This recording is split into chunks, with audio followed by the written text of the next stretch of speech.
એક હાસ્ય કલાકારે રમૂજી વાત કરી, છતાં રમૂજી હશે પણ છતાં એમાં કાંઈક સત્ય હશે, હું પછી શરૂ કરીશ, પણ વાત સાંભળવા જેવી ખરી. 5 વર્ષ પહેલા દિલ્હી લાઇનમાં 2 ટ્રેન ભટકાઈ હતી, એક માલગાડી ગુડ્સ ટ્રેન અને એક પેસેન્જર ટ્રેન. એ અથડાઈ હતી અને ઘણા માણસો મરી ગયા હતા.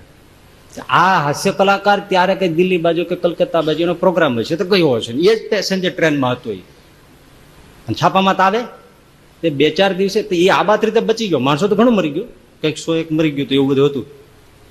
આ આબાદ રીતે બચી ગયો. તો એ પછી ઘરે આવ્યો ત્યારે એને તો કેટલા મનોરથ હોય, કેટલી કેવી ખુશ થશે કે લ્યો આવી ગયા, એમ સારું થયું આવી ગયા. હા, એટલે હાસ્ય કલાકાર કે હું પછી હરખાતો ઘરે ગયો, પણ જેવો ઘરે ગયો ત્યાં તો એ કે મારી પત્ની મારી સામે ઓલું છાપું પછાડ્યું, આ વાંચો, હાલ્યો વાંચો. અરે પણ તને હરખની વાત પછી પેલા વાંચો, પણ શું છે આ વાંચો. આ જે ઓલા ટ્રેનમાં બધા મરી ગયા, બધાને સરકારે 5-5 લાખ દીધા. અમારે તમારી પાસે આશા જ નહીં ને.